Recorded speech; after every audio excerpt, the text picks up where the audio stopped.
You're listening to the Kirkintilloch Herald, a Q&A review recording service podcast, brought to you by our team of volunteers currently recording from their homes across Scotland.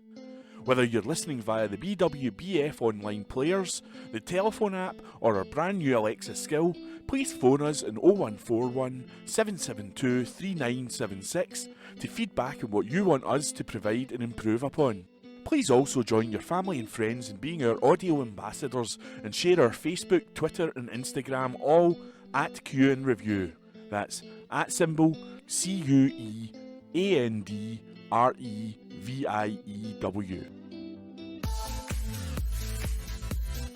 The Kirkintilloch and Bishopbriggs Herald podcast, as published on Wednesday, the 14th of September 2022.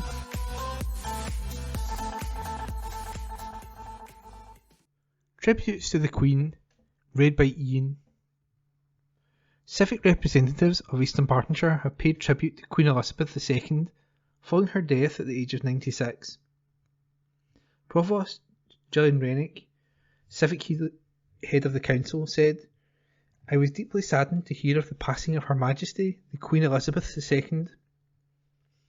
As Civic head of East Dunbartonshire, I will be sending my sincere condolences from the people of East Dunbartonshire to His Majesty the King and the wider members of the royal family. She was an inspirational head of state, widely respected throughout Britain, the Commonwealth, and the world. Earlier this year, she became the first British monarch to reign for 70 years. Throughout this year, we have been celebrating her Platinum Jubilee, acknowledging and commemorating her wonderful service to the country throughout that reign.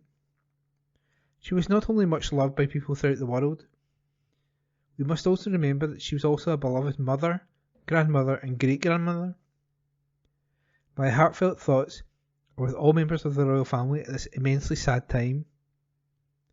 Lord Lieutenant Jill Young, MBE, added her thoughts over the death of Her Majesty. She said, "This is a time of great sadness for the United Kingdom, the Commonwealth and the County of Dunbartonshire with the passing of Her Majesty Queen Elizabeth II. The head of a worldwide family of over 2 billion people, she had an extraordinarily long reign, the longest of any British sovereign. She was an outstanding example of service, both in wartime and peacetime, and a symbol of stability throughout the decades in which the world had seen so many changes. The County of Dunbartonshire was honoured to have many visits by Her Majesty throughout her reign, and last summer she visited the Iron Brew Factory in Cumbernauld. Our condolences go to all the members of the royal family. We look back with gratitude and look forward to offering support and loyalty to the King. God save the King." This week in history. September the 14th, 1901, US President William McKinley died in Buffalo 8 days after being shot by an anarchist. He was succeeded by Theodore Roosevelt. On this day last year, government ministers unveiled their blueprint for living with the virus through the winter, setting out plans for COVID booster jabs. September 15th, 1974, civil war broke out in Beirut between Christians and Muslims. September 16th, 1963, Malaysia became independent, and a mob celebrated by burning down the British Embassy. On this day last year, SpaceX sent their first ever all-civilian crewed rocket into orbit from the Kennedy Space Center. September 17th, 1961, one of London's biggest ban the bomb demos ended with 830 arrested, including actress Vanessa Redgrave and playwright John Osborne. On this day last year, Elizabeth Estenson retired from her role as Diane Sugden on Emmerdale after 22 years on the soap. September 18th, 1905, Greta Garbo, the Swedish shopgirl who became one of the world's most legendary film stars of all time, was born. September 19th, 1975, the first episode of Fawlty Towers was broadcast by the BBC. Sympathy Messages is recorded by Hunter MacDonald. Members of the public in North Lanarkshire can leave messages of sympathy following the death of Her Majesty the Queen on Thursday, September the 8th. An online book of condolence is available, as well as physical books at 7 locations across North Lanarkshire. Tributes on behalf of people in the area have been led by the Provost Councillor Kenneth Duffy, who said, "It is with great sadness that I extend my deepest condolences on behalf of the residents of North Lanarkshire to the family of Her Majesty the Queen following her death on Thursday 8th of September 2022. Earlier this year we celebrated the Queen's Platinum Jubilee, marking 70 years of her service on the throne. Her passing affects us all. Our thoughts, prayers and love remain with the Queen's family at this time of great sadness." Religious leaders expressed sorrow. The man who was the domestic chaplain to the Queen at her beloved Crathy Kirk has expressed his boundless admiration for the extraordinary woman who was a figure on the world stage but also part of his flock. The Reverend Kenneth Mackenzie, who is minister of the parish of Braemar and Crathy, said, "Hers was a long life, a life shaped by faith, infused with grace and characterised by selfless service. With people all across this nation and Commonwealth, most of whom have never known life without the Queen, we share an uncommon yet communal sense of loss. We who live in this beautiful part of God's creation, a place and a community beloved by the late Queen, have been granted a degree of insight into just how deeply her death will affect each and every member of her family and household. Our thoughts and prayers are with them all." Meanwhile, the Catholic Bishops' Conference of Scotland also paid its own tribute. Its president, Bishop Hugh Gilbert, said, "It was with great sadness that we learned today of the death of Her Majesty the Queen. Her life of outstanding service during a reign of 70 years stands as an example of dedicated public service in our own country, across the Commonwealth and around the world. Her determination to remain active to the end of her long life has been an example of Christian leadership which demonstrated her great stoicism and commitment to duty." Read by Alan Todd. Book of Condolences open at City Chambers. This is an article written by Liam Smiley. This is Colin Hendry. A Book of Condolences has been opened in Glasgow City Chambers, and people have been invited to come along and sign it to pay respect to Queen Elizabeth II. The Lord Provost of Glasgow City Council was the first to sign the book. It was then signed by the city's second and third citizens, the Lord Dean and the Deacon Convener. The Book of Condolence will be available to sign by the public weekdays between 9 a.m. and 8 p.m. and at weekends between 9 a.m. and 5 p.m. Those looking to leave floral tributes to the Queen can leave the flowers at the designated area at the front wall of Glasgow City Chambers. An online book is also available through East Dunbartonshire Council's website. Meanwhile, the Royal British Legion Scotland said it is deeply saddened to learn of the passing of its sovereign and patron, Her Majesty Queen Elizabeth II. Queen Elizabeth served as its patron since her accession in 1952, taking over this role from her father, King George VI, and earlier her grandfather, King George V. Its spokesperson said, "The Queen granted us the royal title in 1971, the year of the Legion's Golden Jubilee. Legion Scotland then led the organisation of the 20th Annual Conference of the British Commonwealth Ex-Services League in Edinburgh in May 1977. In 1981, she carried out the Royal Review, where she was joined by 3,000 legionnaires in Holyrood Park to mark our Diamond Jubilee. We have also been honoured annually to receive her greetings and well wishes to our members on the occasion of our conference, as well as her congratulations last year when Legion Scotland marked out our centenary. Throughout her reign, the Queen was diligently served as Commander-in-Chief of the British Armed Forces. Her relationship with the Armed Forces began before her accession when she joined the Auxiliary Territorial Service, ATS, in 1945. She became the first female member of the royal family to serve as a full-time active member of the Armed Forces. Her Majesty had a tireless devotion to her nation and had been an inspiration, We are hugely thankful for her faithful lifetime of service. That was an article by Liam Smiley.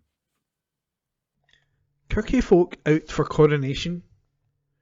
Local people turned out in their droves for the coronation of Queen Elizabeth II in 1953. Flags and bunting were out in evidence to support the new Queen, who was only 25 when she took to the throne. The town was just one of many across the UK to be decorated in red, white and blue bunting for street parties. The coronation was the first to be televised, and the sales of TV sets rocketed. In the 1950s they were black and white, the most popular 14-inch screens. Millions of people across the UK watched the service on television, outnumbering the radio audience for the first time. First Minister among first to pay tribute. First Minister Nicola Sturgeon was among the first to pay tribute to the Queen in a Scottish Government announcement.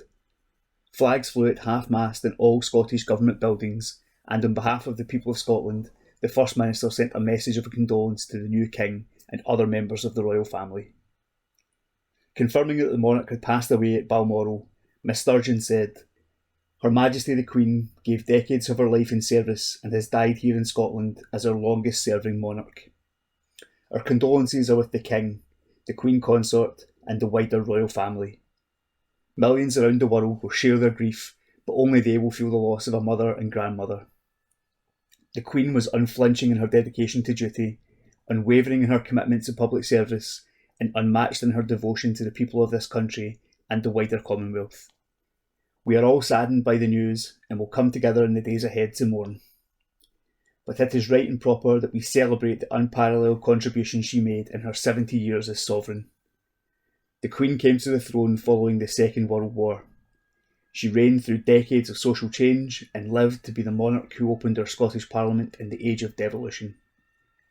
Largely through her belief in the value of diverse nations coming together to celebrate humanity, the Queen played a leading role in creating the modern Commonwealth, 53 countries across 6 continents working together.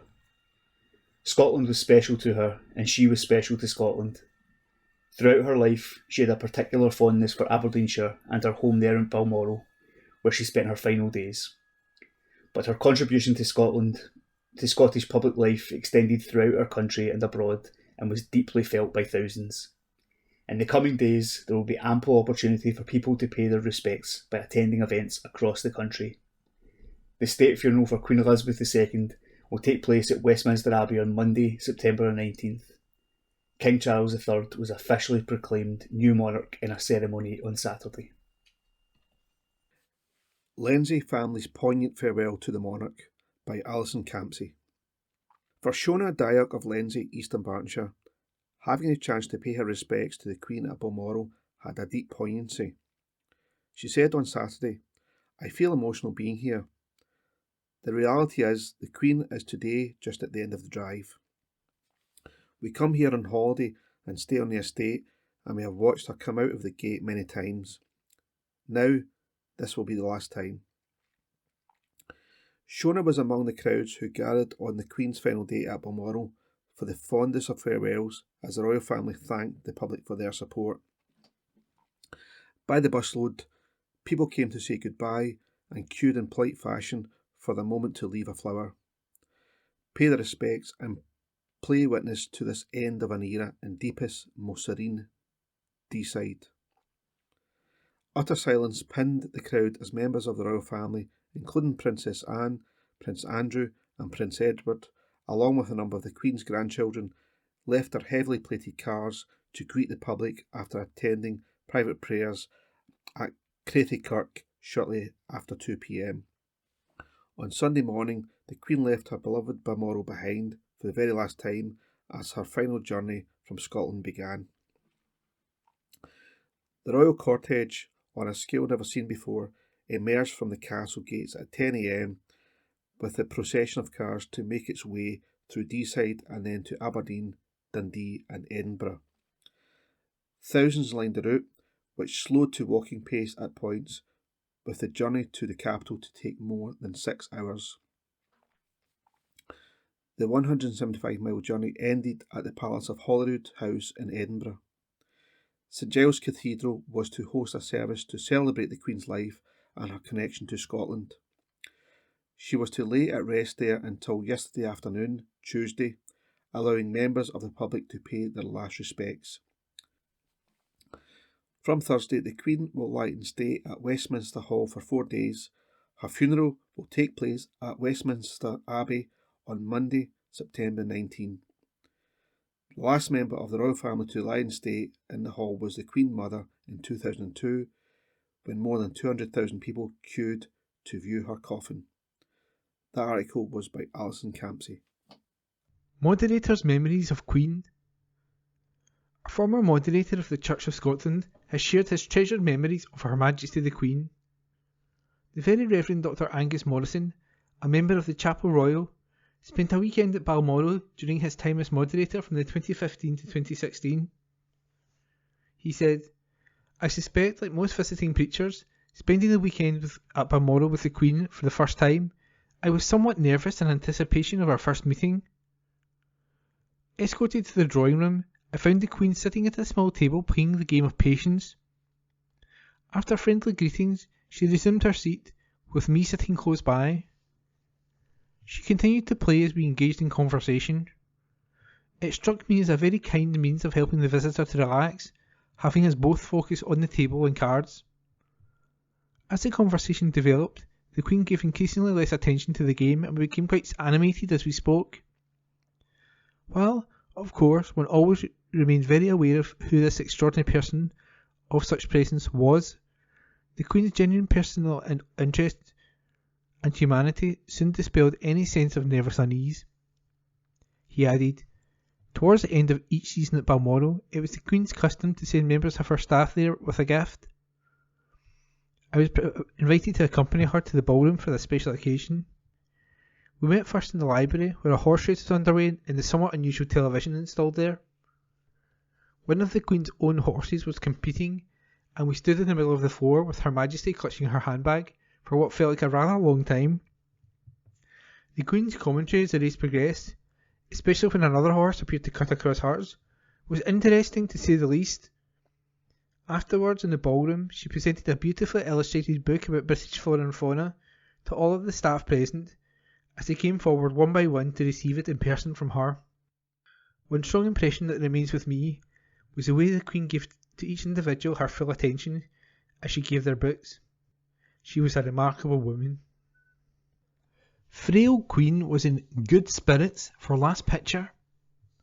The Queen was frail but in good spirits when photographer Jane Barlow took the last public pictures of her.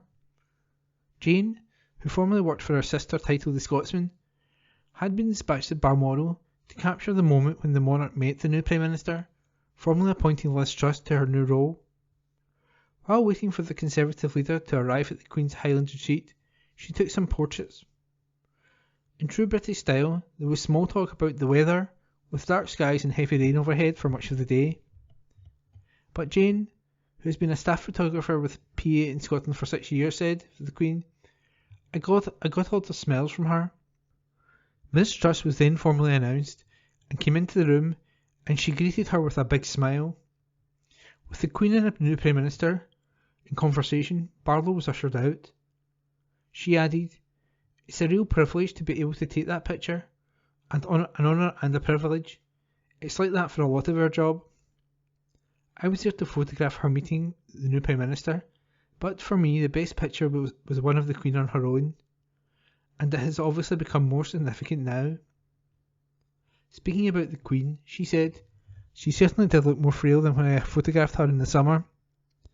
When she came up for Holyrood Week at the time, they were telling me she would do 1, perhaps 2 engagements, but she did quite a lot that week."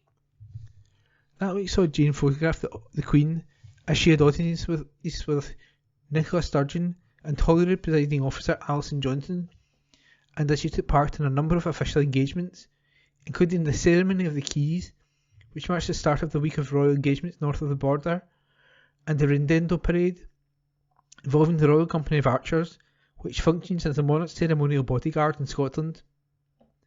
They also had important roles in this week's events in Edinburgh, including the proclamation of accession to King Charles III. Chief Executive delivers local proclamation.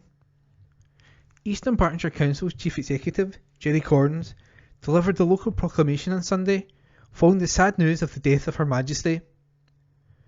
Consistent with protocol, the local ceremony took place following the proclamation in Scotland at the Mercat in Edinburgh at noon the same day. In addition to the Chief Executive's invited guests, members of the public were welcome to attend. Guests at the proclamation included local politicians. Among them were Strathkelvin and Bearsden MSP Rona Mackay and West of Scotland MSP Pam Gosel. Proclamation ceremonies have taken place across the UK and events held across the Commonwealth to mark the new King. In Edinburgh, crowds gathered at the Mercat Cross in the city's Royal Mile to hear the Lord Lion, King of Arms, read the address. The event followed a ceremony at St James Palace on Saturday when King Charles was confirmed as the new monarch before a meeting of the Extension Council. A 21-gun salute also took place in Edinburgh Castle, where a second proclamation was also read. Giving his first proclamation, the Lord Lion told the crowd, "God save the King." The crowd shouted back in celebration, "God save the King," and then the national anthem was sung by the crowd. The Lord Lion King led 3 cheers, saying, "Hip hip." The crowd then replied with, "Hooray." Ex-Provost and trip down memory lane. The passing of Queen Elizabeth II last Thursday, 8 September 2022, fills us all with a mixed set of emotions, writes former East Dunbartonshire Provost Eric Gotts. On the one hand, we feel a great sense of loss, not just for the rest of the royal family, but also for the nation as a whole. On the other hand, we feel blessed in having a constitutional monarch who during her long reign made service and duty to her country such a high priority, even to the very end of her life. One of the black and white photographs in our present heritage exhibitions in Mulgai Library shows a proclamation being read out in Mulgai, announcing her accession in 1952. It's amazing to think that Queen Elizabeth then went on to reign for another 70 years. Her son, now King Charles III, will have a hard act to follow, but all will wish him well in his role. Help small firms, urges councillor. A local councillor has called for support for small businesses facing astronomical price rises this winter. Bishopbriggs man Ben Rose, who owns Rose and Grant's Daily Cafe in Glasgow Stronggate, says his bills are expected to surge from £7,000 up to more than £30,000. Prospective Lib Dem candidate for East Dunbartonshire at the next general elections, Susan Murray has called for more action from the Prime Minister to rescue small businesses. Murray warns that hundreds of small businesses across East Dunbartonshire are facing an Armageddon in the face of soaring energy this winter. Susan Murray said, "This may lead to an Armageddon for the hospitality trade and other small businesses. East Dunbartonshire's high streets risk being devastated by spiralling energy costs and turned into ghost towns, but the Conservatives don't seem to get it or care." The Liberal Democrats have proposed a rescue package that would offer grants of up to £50,000 to help small businesses. The plans could benefit 1,522 small and medium-sized businesses in East Dunbartonshire, including many family-owned shops and hairdressers, and around 90 cafes, restaurants, pubs and nightclubs. Susan Murray, currently a councillor for Kirkintilloch East and North and Twickenham, added, "We need this energy bailout now to save our high streets, rescue small businesses and keep prices down for local families. The Scottish Government would get its share of UK funding, just as it did during the pandemic. We've known this hike was coming for months and the Government has done nothing." Under the Liberal Democrat scheme, small businesses will be able to apply for government grants covering 80% of the increase in their energy bills for 1 year, up to a maximum of £50,000. The plans could help 1.4 million small businesses across the UK. Liberal Democrat chiefs say the scheme would cost an estimated £10 billion and could be met by reversing Conservative tax cuts for big banks. Stub out or be fined. Strathclyde and Bearsden MSP Rona Mackay has welcomed the fact that patients and healthcare staff will no longer face second-hand smoke at hospital doors as a nationwide ban came into effect this week. The new legislation means anyone found lighting up within 15 metres of a hospital building could face a fixed penalty, notice of £50 or a fine of up to £1,000 if the case goes to court. This is the latest step in the Scottish Government's plan, supports the voluntary smoke-free hospital grounds policy introduced in 2015. The new law will apply to NHS hospital settings used for the treatment and care of patients and includes a ban on lighting up beneath overhanging structures. Public Health Minister Marie Todd added, "This new law is the latest step in our plan to make Scotland tobacco-free by 2034. New sites looked at for council housing. North Lanarkshire Council is evaluating several new locations as potential sites for council housing development as part of its ongoing housing programme. The local authority has a target to provide 5,000 new homes by 2035, including properties purchased through its buyback schemes. To date, 954 new build homes have been completed, with a further 383 homes under construction. An additional 570 homes have been purchased through the buyback schemes as at 12 July 2022. The council is also considering purchasing 12 new homes at Bellways Development in Johnston Road, Gartcosh, but a price for this is yet to be finalised. The housing developments now being considered are 100 units at Kirkwood Sports Pitches in Coatbridge, 25 units on the former St Mary's Primary School site in Caldercrooks, 26 units on Thorn Road in Bells Hill, 75 units on Airdrie Hill Road in Airdrie, 10 units at the Masonic Hall in Motherwell's Hope Street, which may involve conversion of the existing premises, and 40 units on Main Street in Coatbridge. Meanwhile, market conditions have also slowed the rate at which North Lanarkshire Council has been able to purchase homes from owners. Since April 2021, North Lanarkshire Council has purchased at least 85 homes on the open market in order to rent them to tenants, with a further 15 potential transactions currently being processed. However, this is lower than the target of 130 properties, with the shortfall largely attributed to sellers being able to offload properties quickly and for better prices than the council can offer. The points were addressed in a report to the Housing Committee, which detailed how the council has been purchasing homes on the open market since 2018 and initially did well, which resulted in targets being raised from 100 homes to 130. However, the impact of the pandemic, followed by market conditions, have seen a decline in recent years. Head of Housing Solutions, Stephen Llewellyn, added that tenants in properties purchased by the council tended to benefit from significant reductions in rent, often paying around half as much. The committee noted the report, and a further update will be given in 6 months. Possum Charity. A leading Scottish community retailer is hoping to get tongues and tails wagging with the announcement of its new charity partnership. ScotVet has taken the lead and chosen Guide Dogs as its backingly brilliant charity companion, with plans to raise £250,000 over the course of the year-long partnership. The funding will enable Guide Dogs to train 3 new habilitation specialists, as well as 2 guide dog mobility specialists who will help and support hundreds more people in Scotland who are living with sight loss. Guide Dogs habilitation specialist staff support children and young people with a vision impairment, providing them with the skills they need to live an independent and active life and helping them reach their full potential. More Real Living Wage Employers in Local Area by Will Grimmond. More East Dunbartonshire employers have signed up to the Voluntary Living Wage scheme over the past year, new figures show. The Living Wage Foundation encourages employers to sign up to pay a real living wage, which is higher than the minimum wage and pegged to living costs. The rate, which is calculated by a group of economists and applies to employees aged 18 and over, currently stands at £9.90 per hour across the UK and £11.05 in London, to reflect higher prices in the capital.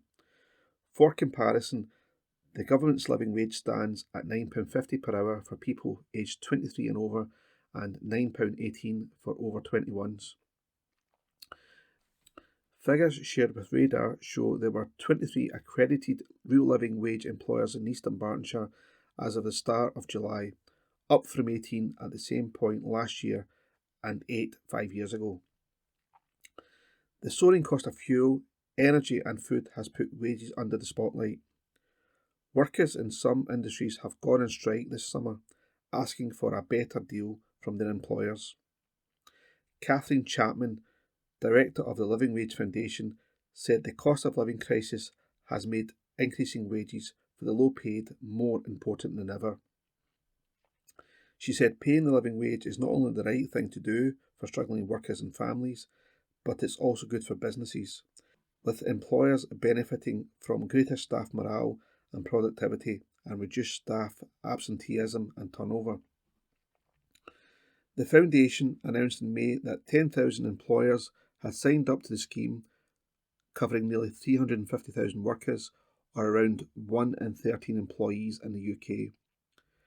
As of July 1st, there were 10,765 organisations paying the real living wage across the UK, up from 8,107 in 2021 and 3,383 in 2017.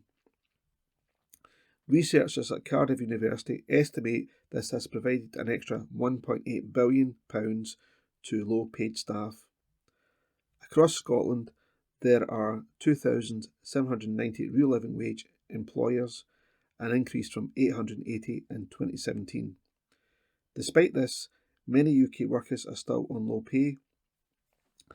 The Office for National Statistics estimated that in April 2021, nearly 300,000 employees were paid below the government's living or minimum wage, excluding those furloughed at the time. That was an article by Will Grimmond. Opinion. Let's talk. This week's letters page. Please send your letters via email to kirkyherald@jnscotland.co.uk and write letters in the subject field. Monarchy is protected against capitalism. Sir, the monarchy provides a link between feudalism and economic and social order that preceded the emergence of capitalism. Feudalism provided stability, continuity and hierarchy, leavened by adaptability. There was a place for everyone, and everyone had a place. The late Queen adapted and overcame challenges to reaffirm and personify these feudal fundamentals, following a period of instability and uncertainty in this monarchy. Capitalism, in contrast to feudalism, privileges change, growth, disruption and mobility. Everything is up for grabs, and there is a cycle of creation and destruction and creation again. There are winners and losers, the rich, the middle and the poor. The losers include the homeless, the refugees, the lonely, the oppressed and too many more. Nature and planetary survival have now joined the ranks of the losers, and the threatened is the carbon-charged capitalism of the 20th century became the turbocharged capitalism of the 21st century. This is the world that Charles III and the rest of us inhabit. It is no surprise that embedded in and drawing on his feudal heritage and sensibility, the then Prince Charles extended his involvement in charities that responded to the inequalities and inequities of capitalism to encompass concerns about the land, the built environment and city, nature and environmental and climate change. King Charles III will do no less and no more. Yours, etc., Stuart Sweeney, by email. Princes and Ponies. Sir, back in August 1978, I was invited to be minister for the weekend at Balmoral. Dinner on the Sunday was definitely a close family occasion, though Prince Philip was absent. So it was no surprise when 18-year-old Prince Andrew piped up across the small table to his mother. Have you heard how Paps got on? Oh yes, the Queen replied. He came in 6th. 6th, came the response with a stress that showed not just disappointment but real disgust. What came into my mind was that, with a typical teenager to cope with, the Queen has normal family problems too. But instantly, the maturer and ever-sensitive brother Prince Charles intervened to explain to me, the only guest present, that Prince Charles was over in Switzerland for a carriage driving event, and, while he just used horses from the Windsor stables, other competitors had much superior Welsh ponies.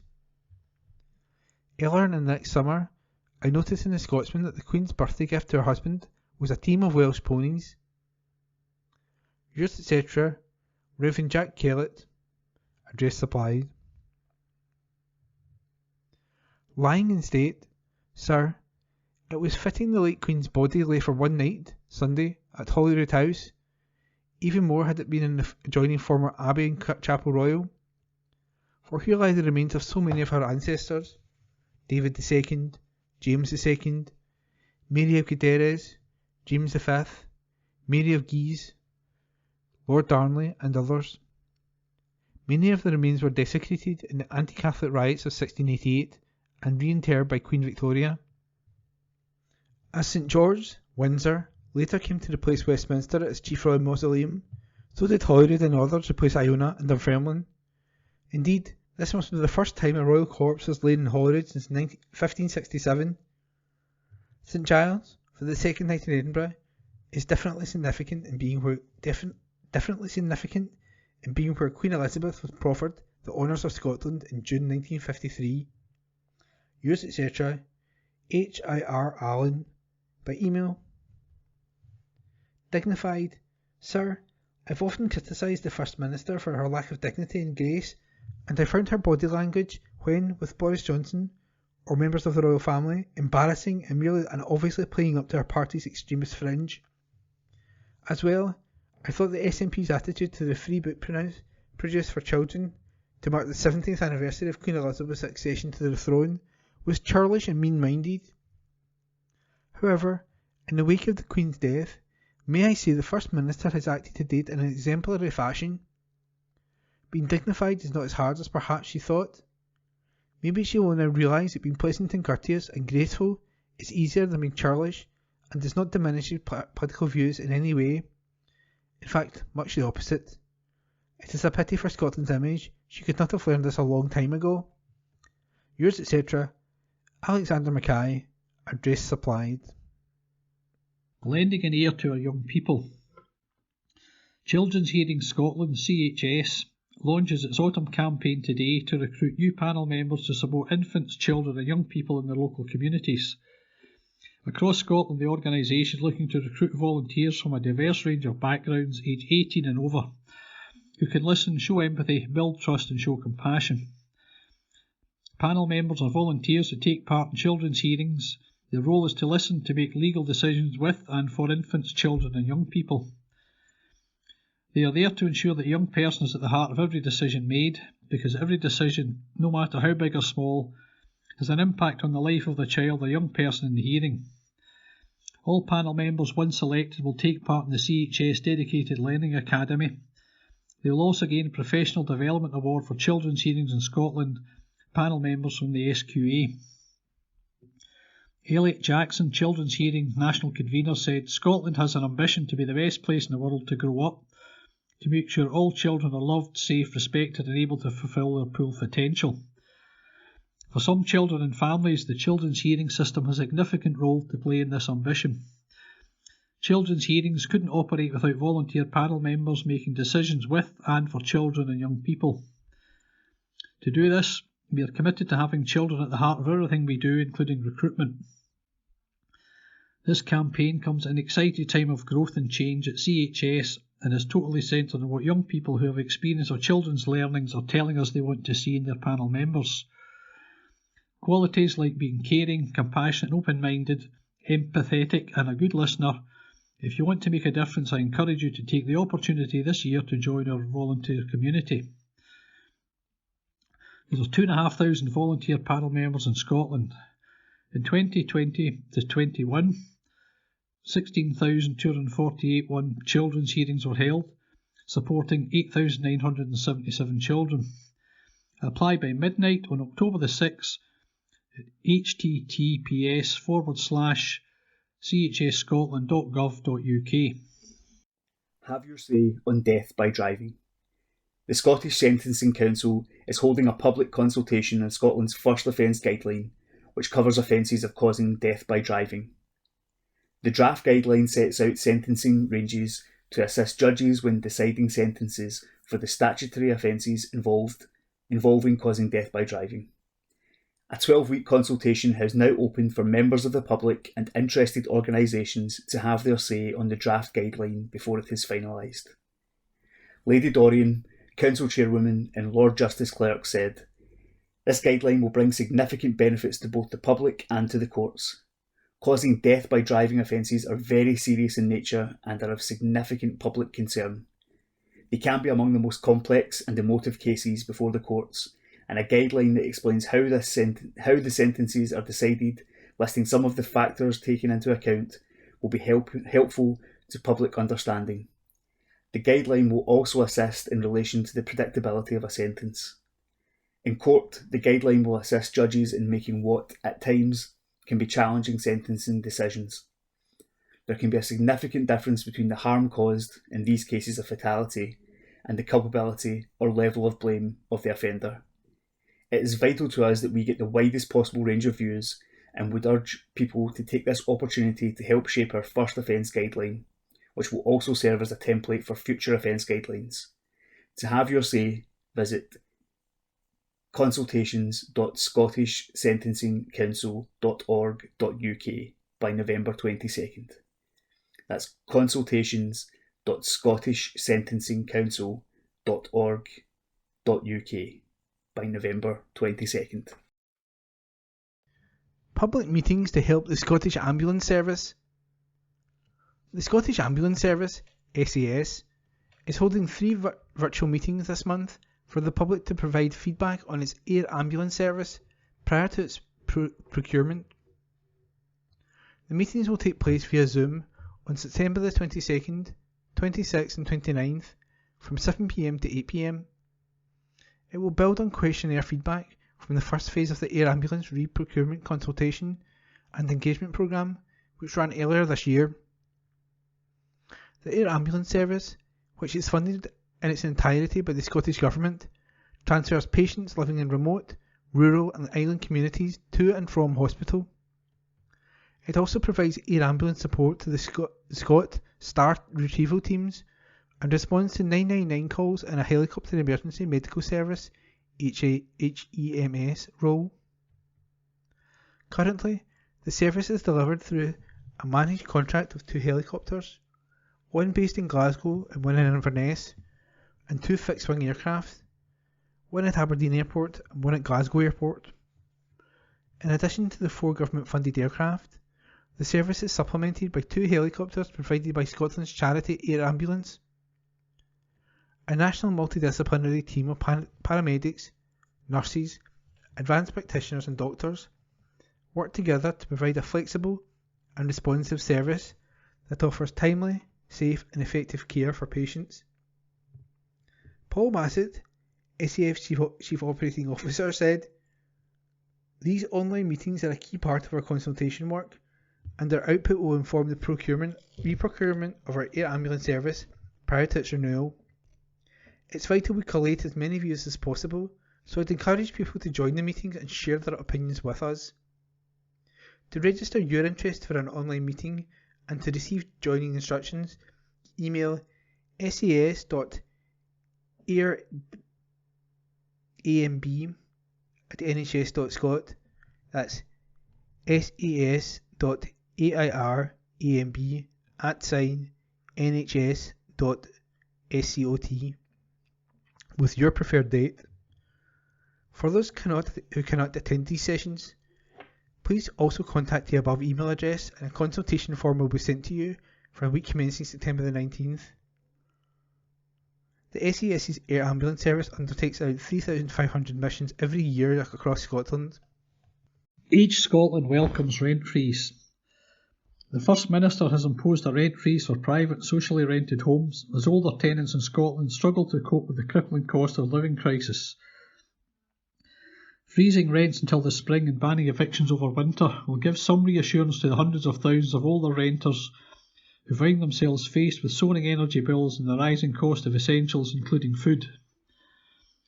Welcoming the move, Adam Stracura, Head of Policy and Communications at Age Scotland, said, "Older people on low incomes are facing one of the worst cost of living crises in memory.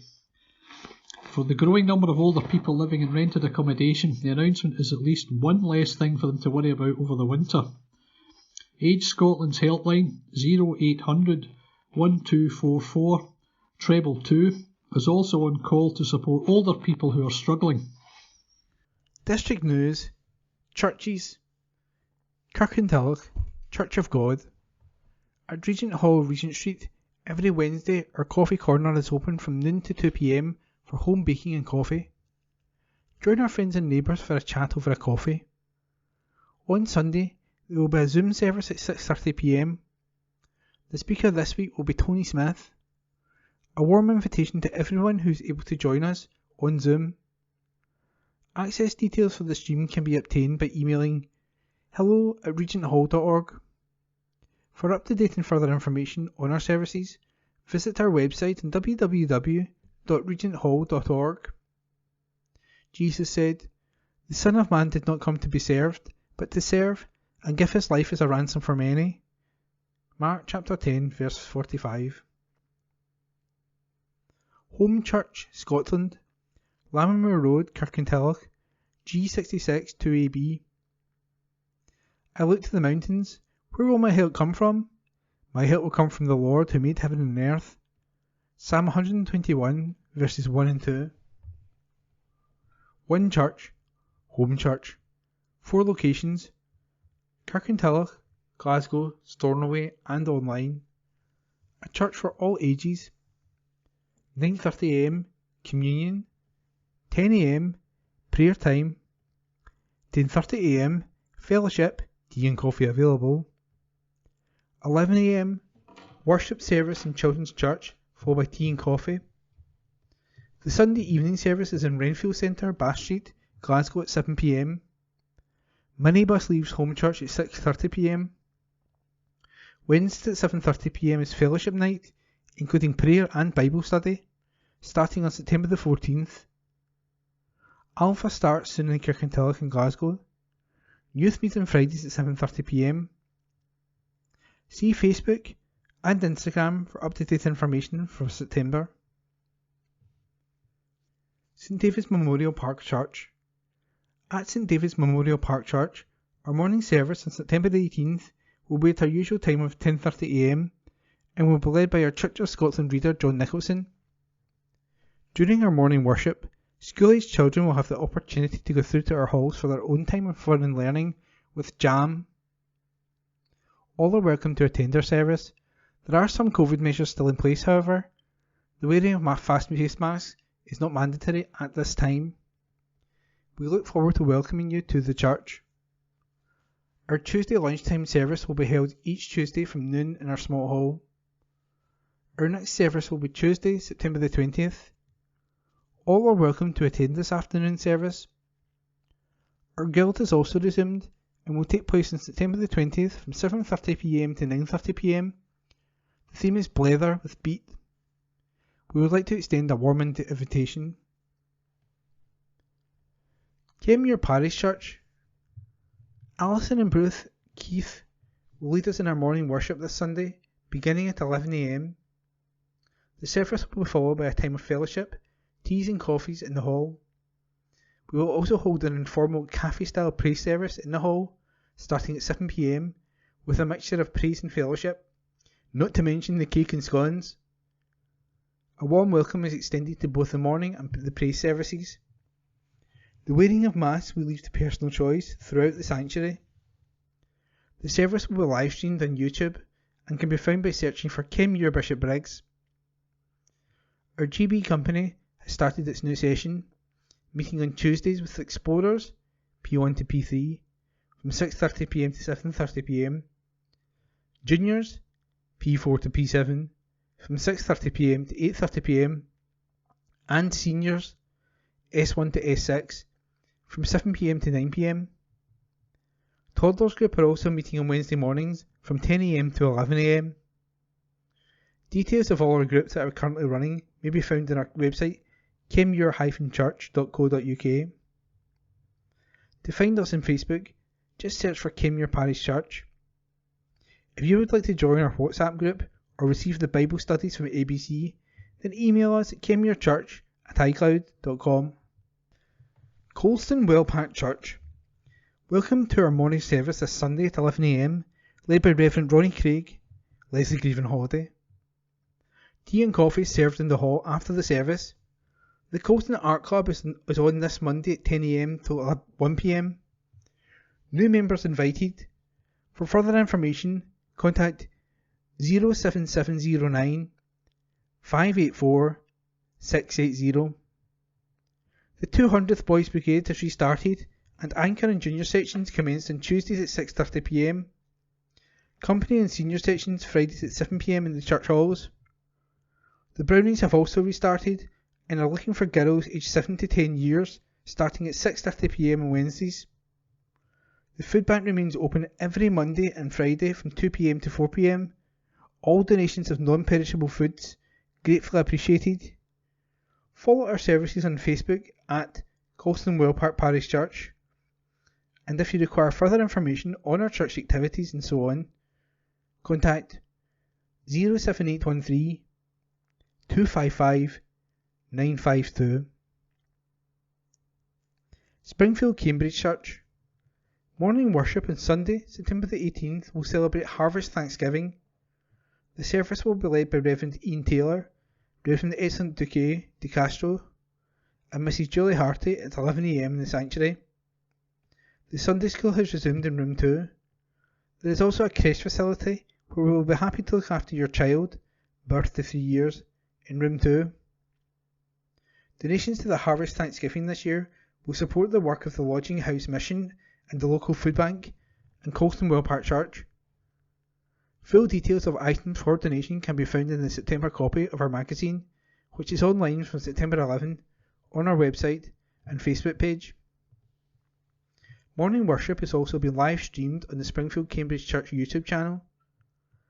A link to this can be found at www.springfieldcambridge.org.uk and Facebook page, where information about events and church organisations can also be found.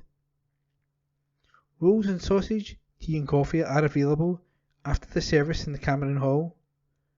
Come along and enjoy the fellowship. There will be a vestry hour on Wednesday, September 14th from 10 AM to 11 AM for anyone who wishes to speak with the minister. There will be a short weekly service of worship in the Springfield Chapel on Wednesday, September the 14th from 11:10 AM to 11:30 AM, with refreshments afterwards in the Hall of Fellowship. All sections of the 65th Company, the Girls Brigade, meet on Tuesday evenings.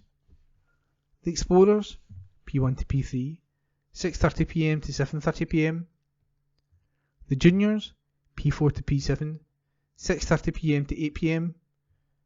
And the Brigaders, S1 to S6, 7 PM to 8:30 PM. The Junior section of the Boys Brigade, P4 to P7, meets on Thursdays from 7 PM to 8:30 PM. The Company section of the Boys Brigade, S1 to S6, meets on Thursdays from 7 PM to 9 PM. The Anchor Boys section of the Boys Brigade, P1 to P3, meets on Fridays from 7 PM to 8 PM. For further information, please email anchorboys268@aol.com. All of the organisations will be pleased to greet new and returning members. St Columba's Hillhead Church. Do join us for our Sunday morning service at St Columba's at 10 AM or at Hillhead at 11:30 AM. Tea, coffee and juice will be served after the service at St Columba's and before the service at Hillhead. We'd love to meet you, but if you really can't come to this service in person, you can still connect with us by live stream from St Columba's via www.kirkintillochstcolumbus.org.uk or by searching for St Columba's Hillhead Kirkintilloch on YouTube. We also have a shorter midweek service at St Columba's on Wednesdays at 10 AM. Busy Bees Carer and Toddler Group has now restarted at Hillhead on Wednesdays at 10 AM, and Little Fish's Carer and Toddlers Group is on Fridays at 10 AM in St Columba's.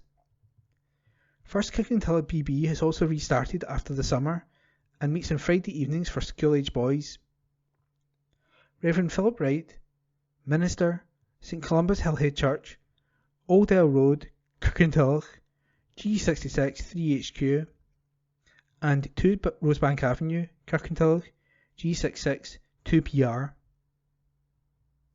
P. Ride at churchofscotland.org.uk. Mobile 07427 623 393. Torrens Parish Church.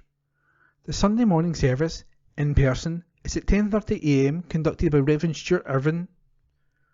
During the service, the youngsters meet together in the creche, Junior Church in Frog. To join the service online, try www.torrensparishchurch.online.church, or to listen by phone, call 0131 460 1196. Then, when prompted, enter the meeting ID 827 9548 7848. The cafe is open on Wednesday 9 a.m. to 12 noon for teas and coffee, serving delicious home baking. Why not pop in and taste for yourself? The prayer ministry team will also be available from 10:30 a.m. to 12 noon. The Girls' Brigade will resume on Wednesday, September the 14th, and the Boys' Brigade restarts on Thursday, September the 15th. Find out about regular weekly activities. Go to www.tpc.org.uk. Milton of Campsie Church. We're back in the building, no need to book. If you sit in the centre aisle, there is no need to wear a mask. If you sit in the side aisles, please wear one. Time to Pray has resumed its meetings on a Wednesday at 7:15 p.m. Come and go as you please. This month's donations to the food bank were a colossal 108.5 kilograms and £42.50 in cash. Thank you. We'll be collecting again on the last Sunday of the month.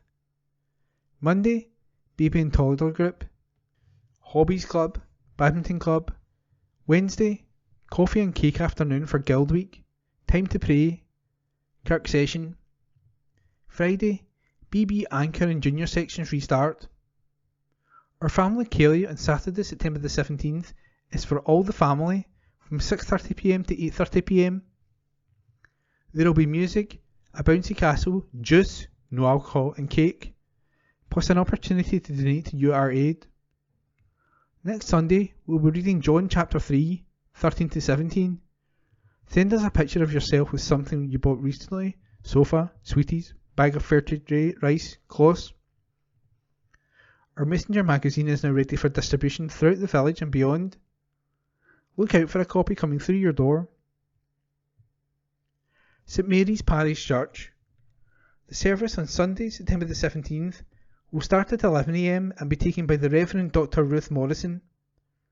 The young people will go over to the halls for age-appropriate activities during the service. After the service, tickets for the harvest lunch will be on sale in the hall. This lunch will follow the Harvest Festival service to be held on Sunday, October the 2nd. The tickets will cost £1 to reserve a place, plus a donation on the day. The lunch will comprise a baked potato with a choice of fillings. Wednesday welcome will take place on Wednesday, September the 20th, when tea and coffee will be served from 10 a.m. This is a very friendly meeting with time to chat to new and old friends. The time of fellowship will be followed by a short service taken by Reverend Dr. Ruth Morrison. Bishopbriggs, St James Church, Hilton Road, Bishopbriggs.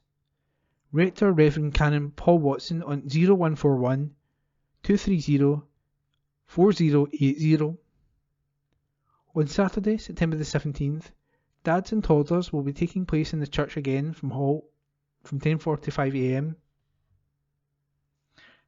All dads and toddlers are very welcome to come along.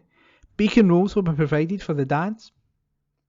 On Sunday, September the 18th, there will be a Sunday club at 10:30 a.m. The church is now open for socially distanced services. Face masks are personal choice. There is a communion service at 11 a.m. on Thursday in the chapel, and on Sunday the 18th, the 9 a.m. service is cancelled. There is a shortened communion service at 10:30 a.m.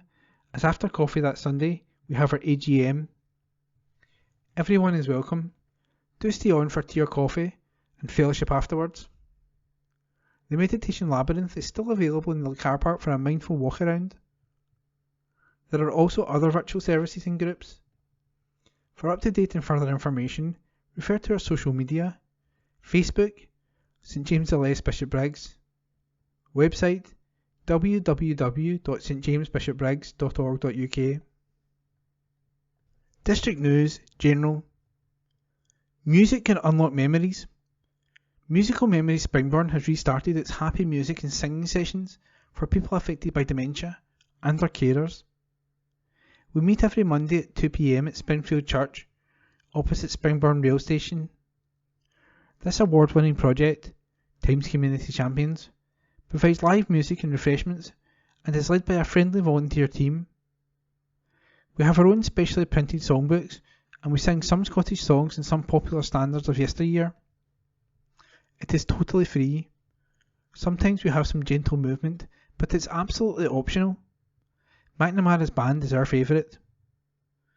If you are interested, just pop in or call Brian on 0141 563 5511. Milton of Campsie, SWI. Our next meeting is on September the 14th at 7:30 p.m. in the Village Hall. Our speaker is Mary Drury, who makes jewellery from silver spoons. If you wish to purchase jewellery, he accepts cash or cheque. Proceeds go to Strathcarron Hospice. Competitions are to bring a favourite piece of jewellery and upcycle something, make an item from something else. Visitors always welcome, £5. Scotland, Scottish Archaeology Month. Scottish Archaeology Month is the biggest celebration of Scottish heritage, history and archaeology. The exciting programme includes in-person and online events, from fairs, reenactments and guided tours, to lectures, archaeological digs, and something for everyone. Full details at www.archaeologyscotland.org.uk. Come along and play Scrabble. Recently supported with funding from the National Lottery, Kirkintilloch Scrabble Club meets every Wednesday afternoon from 1:30 p.m. to 4:30 p.m. in the Kirkintilloch Miners Social Club. It caters for beginners and experienced players, some playing sociable fun games, others at a more competitive level, including optional entry into our annual league contest. A shield donated by our founder Cathy Rundell will be awarded to the winner. New members very welcome. The club provides everything needed such as Scrabble sets and dictionaries. We also provide refreshments. Just turn up or contact Linda Harper on 07506 434 265 for more details. Holyrood View. Programme for Government outlined by Ross Greer, MSP. Many readers will understandably be feeling nervous about the future. We've gone from a pandemic to a cost of living crisis, and both while the climate and nature emergencies continue to unfold. The challenges for people and for governments are huge. Green ministers worked hard over the summer to ensure that this term's Programme for Government, PFG, where the government set out what it will be doing over the next year, can meet these challenges. With spiralling costs, many tenants fear they will lose their home. The Scottish Government was able to protect people from eviction during the pandemic, and I'm proud to say that the PFG includes not only a further ban on evictions, but also a rent freeze for social and private tenants until at least March 31st. Scottish Greens co-leader Patrick Harvey will take this emergency legislation through Parliament in his role as Minister for Tenants' Rights. This comes ahead of a major bill he will put forward to introduce permanent rent controls and make wider changes to improve the situation for those who rent. We're also continuing to undo the damage done by Westminster, whose policies are driving more people into poverty rather than lifting them out of it. We're increasing Scottish child payments to £25 per week and expanding it to under 16s. Free school meals are being rolled out to primary 6 and 7 pupils, and we're mitigating the Tories' cruel benefit cap. The programme contains bold action to tackle the climate emergency, including massively expanding cheap renewable energy like onshore wind and solar power. A heat and buildings bill will set out new standards for energy efficiency in buildings. We're setting up a scheme for low-income households to replace polluting vehicles with better alternatives. There's record investment in active travel, and we're expanding 20 mph zones saving on fuel costs for drivers and making our streets safer. We're also banning the cruel practice of conversion therapy, which attempts to cure LGBT people, passing reforms to make it easier for transgender people to be legally recognised as who they are, and will put into law the proposals brought forward by Green MSP Gillian Mackay to create harassment-free zones outside abortion clinics. Family announcements. Deaths. Jarvie, Agnes. Suddenly at home on Monday, August 29th, 2022. Agnes, beloved wife of late George, loving mum of Susan and Lee, proud grand to all her grandchildren. Funeral service to take place on Tuesday, September 20th, 2022 at Daldowie Crematorium at 12 noon. Family flowers only, please. There will be a retro collection in favour of Alzheimer's Scotland. Public notices. Planning notices. East Dunbartonshire Council public notices. Civic Government Scotland Act 1982. Application for renewal of second-hand vehicle dealer licence. The undernoted has applied for the renewal of a second-hand vehicle dealer licence in terms of the above Act. Name and address of applicant: Stephen Fraser, 18 Kirk Stall, G64 3JQ. Day-to-day manager: Stephen Fraser. Premises: 8 Old Mill Park, Kirkintilloch, G66 1SS. Days and hours of trading: 9 AM until 6 PM. Any objections or representations in terms of paragraph 3, brackets 1 of Schedule 1 of the Act should be logged with the undernoted no later than 28 days from the publication date of the newspaper in which this advertisement appears. Deputy Chief Executive, Education, People and Business, East Dunbartonshire Council, 12 Strathkelvin Place, Kirkintilloch, G66 1TJ. Civic Government Scotland Act 1982. Application for renewal of second-hand dealer licence. The undernoted has applied for the renewal of a second-hand dealer licence in terms of the above Act. Name and address of applicant: East Side Tyres Limited, 3C Canal Street, Kirkintilloch, G66 1Q. Day-to-day manager: Graham Lang, 11 Hillcrest Road, Kilsyth, G65 9EL. Premises: East Side Tyres Limited, 3C Canal Street, Kirkintilloch, G66 1QY. Trading days and hours of business: Monday to Saturday, 9:30am until 5pm. Goods: second-hand tyres. Any objections or representations in terms of paragraph 3, brackets 1 of Schedule 1 of the Act should be logged with the undernoted no later than 28 days from the publication date of the newspaper in which this advertisement appears. Deputy Chief Executive, Education, People and Business, East Dunbartonshire Council, 12 Strathkelvin Place, Kirkintilloch, G66 1TJ. Members' surgeries. Councillors' arrangements for interviewing residents. Ward 5, Glasgow South, Gordon Low. 17th of September 2022, Bishopbriggs Academy, 10am until 10:45am. 17th of September 2022, Bishopbriggs Library and Community Hub, 11:15am until 12 noon. 17th of September 2022, Auchinairn CE Centre, 12:30pm until 1:15pm. Ward 7, Kirkintilloch East and North and Twicker, Pamela Marshall. 17th of September 2022, Kirkintilloch Hub, Room 1, 10 AM until 10:45pm. 17th of September 2022, Hillhead Community Centre, Room 2, 11:15am until 12 noon. 17th of September 2022, Twecker Healthy Living and Enterprise Centre, 12:15pm to 1pm. Ward 7, Kirkintilloch East and North and Twecker, Stuart MacDonald. 14th of September, The Hub, William Patrick Library, Room 1, 4pm until 4:30pm. 14th of September 2022, Hearstains Huts, 4:45pm until 5:15pm.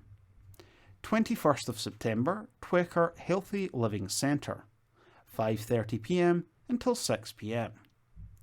21st of September 2022, Hillhead Community Centre, 6:15pm to 6:45pm.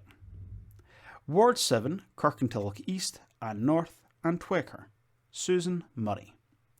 21st of September, Kirkintilloch Hub, Room 1, William Patrick Library, 6pm until 7:30pm.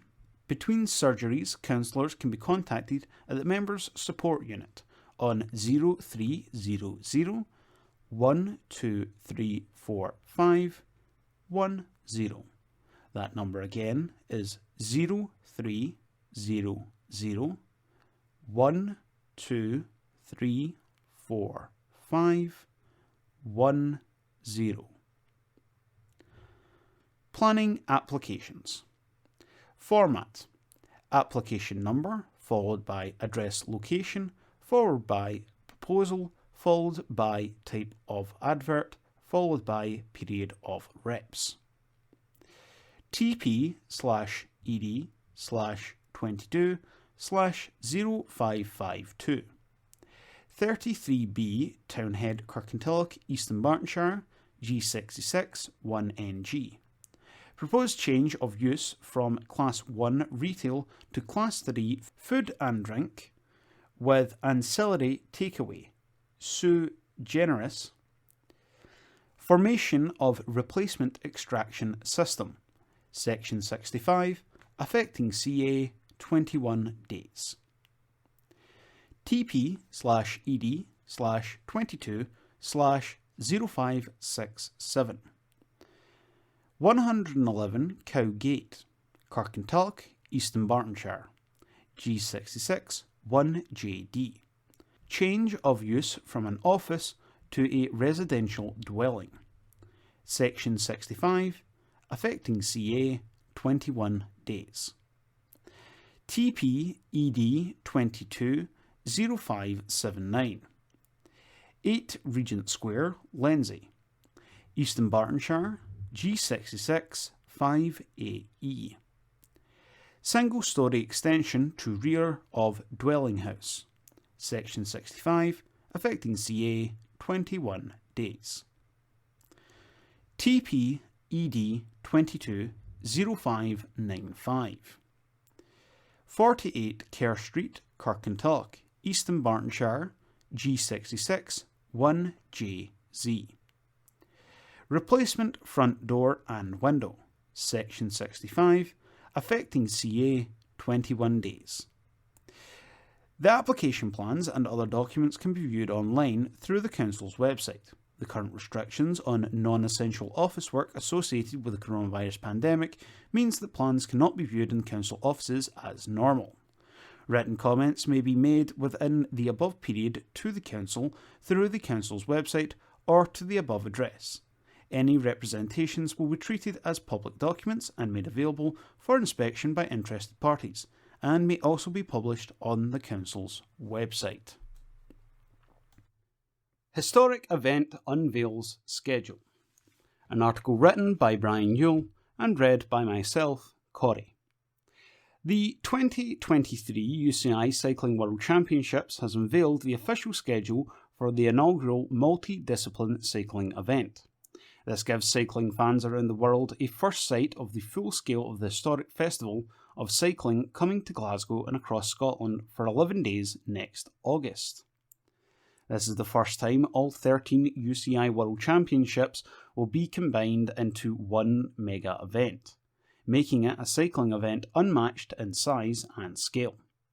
From the Highlands to the Borders and across the Central Belt, thousands of the world's top cycling athletes will be in competition, and with inclusivity at its core, the event will also feature paracycling and junior competitions. In a first for a UCI World Championships, the Women's Elite Road Race will bring the curtain down on the competitions. In addition to championing female cyclists, the decision to stage the Men's Elite Road Race on the opening weekend and the Women's Elite Road Race on the closing day was taken to ensure the best possible alignment with the UCI Road International calendar, in particular with respect to their respective Tour de France. The full schedule of events across all 11 days, including BMX racing, BMX freestyle, Gran Fondo, indoor cycling and trials, can be found at www.cyclingworldchamps, that's CYCLINGWORLDChamps.com/schedule, which is SCHEDULE. Paul Bush, chair of the 2023 UCI Cycling World Championship, said, "Unveiling the full schedule of the 2023 UCI Cycling World Championships is an incredibly exciting milestone in the build-up to the largest cycling event in history. Fans from around the world can start planning their trips to Scotland to celebrate the power of the bike across 13 exhilarating UCI World Championships. The first of its kind event further strengthens our position as a world-leading events destination and reinforces Scotland's place as the perfect stage for events, and we can't wait to welcome everyone in 2023. The anticipated global TV audience will place the Cycling World Championships in the top 10 most watched sporting events in the world, rivaling the Olympics and the Commonwealth Games." That article written by Brian Newell and read by myself, Corey. Scottish sport pays its tributes to the Queen. An article written by Brian Newell. Much of the sporting calendar was postponed at the weekend as a mark of respect following the passing of Her Majesty Queen Elizabeth II. The SFA, SPFL, SWPL, Highland and Lowland football leagues met on Friday morning to agree that all professional football matches will be postponed. Rod Petrie, SFA president, said, "We spoke with our counterparts across the UK, and in our discussions with our colleagues across the professional game in Scotland, it was agreed that this was the appropriate step to take following the passing of Her Majesty Queen Elizabeth II. We will work with our clubs and members in the meantime to ensure appropriate steps are taken throughout the period of mourning." The Queen was patron of the SFA, and the organisation offered its condolences to the royal family upon her passing. Mr. Petrie said, "On behalf of the Scottish football family, I send my condolences to the royal family following the death of Her Majesty Queen Elizabeth II. We will join the nation in a period of mourning and reflect on the indomitable spirit that characterised Her Majesty's long reign and the enduring legacy she leaves behind. Her Majesty's love and affinity for Scotland is well known and long established, and we at the Scottish FA are deeply saddened by the passing of our patron." Neil Doncaster, Chief Executive of the SPFL, added, "The passing of the Queen, a constant in our lives for 70 years, is a profound and momentous occasion. It is therefore appropriate that professional football marks this event with all possible solemnity. We will update clubs and supporters when we have clarity over the official arrangements for Her Majesty's funeral." Having received advice from the governing body, the West of Scotland, South of Scotland and Scottish GFA also cancelled their weekend programmes. The SRU made the decision on Thursday night to postpone all domestic competitive matches at the weekend. A statement from the SRU said, "Scottish Rugby is dearly saddened to hear of the passing of Her Majesty the Queen.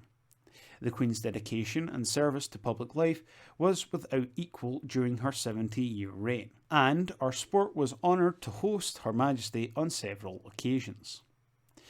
On behalf of the rugby community in Scotland, we send our sincere condolences to the royal family at this time." Horse racing, one of the Queen's great passions, was suspended, including the weekend's events at Musselburgh. A statement from Scottish Racing said, "As a mark of respect, the British Horse Racing Authority confirmed racing would be suspended across the UK on Saturday, and the suspension also included Middlesbrough on Sunday. Scottish Racing extends our sincerest condolences to all members of the royal family and all those affected by the death of Her Majesty the Queen. The Queen had a great love for our country and was a passionate supporter of our sport. Our thoughts remain with all members of the royal family." Scottish Hockey also offered its condolences. It tweeted, "Scottish Hockey expresses its deepest sorrow at the death of Her Majesty Queen Elizabeth II. As a true ambassador of sport, the Queen's passing will be felt greatly across the hockey community and across the world. Our thoughts and condolences are with the royal family at this sad time." The 4G National Track Relays at Grangemouth did ahead on Sunday with marks of respect for the Queen. A statement from Scottish Athletics said, "Everyone at Scottish Athletics is saddened by the passing of Her Majesty the Queen, and we send our thoughts and condolences to the royal family. Following careful consideration, and after reviewing the Scottish Government's guidance on the period of mourning, we decided to host, as planned, our national track relays at Grangemouth on Saturday. To pay our respects and to mark the passing of Queen Elizabeth II, we held a minute's silence at the start of the event, which was repeated at the start of the afternoon session. We would stress this was an extremely difficult decision, which may lead to contrasting responses, which we do understand. One consideration was that we could see no realistic opportunity to reschedule in 2022, the final track and field event of the season." That article was written by Brian Yule. Thank you for listening to this week's Kirkintilloch Herald podcast, brought to you by Q Review Print Speaking to the Blind. If you've any feedback, you're welcome to call us on 0141 772 3976. If you enjoyed this recording, feel free to subscribe to our channel.